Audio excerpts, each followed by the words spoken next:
അധികാരികളെ, നിങ്ങൾ സൂക്ഷിച്ചോളൂ. നിങ്ങളുടെ മുഖംമൂടി അഴിഞ്ഞു വീഴാൻ കിടക്കുന്നതേ ഉള്ളൂ. ലോകം, പണം, അധികാരം, ബന്ധങ്ങൾ ഇവയെല്ലാം തലകുനിയുന്ന ഒരു കാലത്ത് ഇവയുടെ മുന്നിൽ ഒളിച്ചിരുന്ന ഒരു ഇരുണ്ട കഥയുണ്ട്. അതെ, ഈ കഥയിലെ നായകൻ ജെഫ്രി എപ്സ്റ്റീൻ. ആദ്യം എപ്സ്റ്റീൻ ഒരു സാധാരണ അധ്യാപകൻ, പിന്നീട് വാൾ സ്ട്രീറ്റിലെ ധനികൻ. എങ്ങനെയായിരുന്നു ആ വളർച്ചയുടെ ഘട്ടം? പക്ഷെ ചോദ്യം ഇതായിരുന്നു, ഇത്ര പണം എവിടെ നിന്ന്? ഇത്ര ശക്തരായ ആളുകളുമായി ബന്ധം എങ്ങനെയുണ്ടായി? അതെ, പിന്നീട് പതിയെ അവകാശവാദങ്ങൾ പുറത്തു വരാൻ തുടങ്ങി.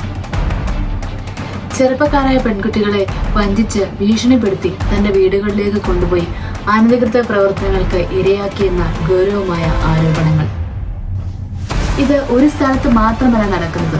അമേരിക്കയിൽ, ഫ്ലോറിഡയിൽ, ന്യൂയോർക്കിൽ, അവന്റെ സ്വകാര്യ ദ്വീപിൽ പോയി.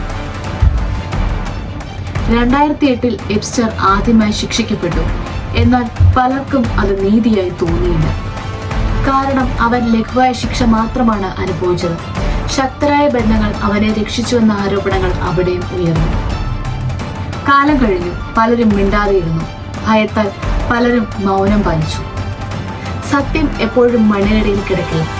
2019 ജെഫ്രി എപ്സ്റ്റീൻ വീണ്ടും അറസ്റ്റിലായി. എന്നാൽ ഇത്തവണ ഉയർന്നു വന്ന ആരോപണങ്ങൾ വളരെ ഗൗരവമുള്ളതായിരുന്നു.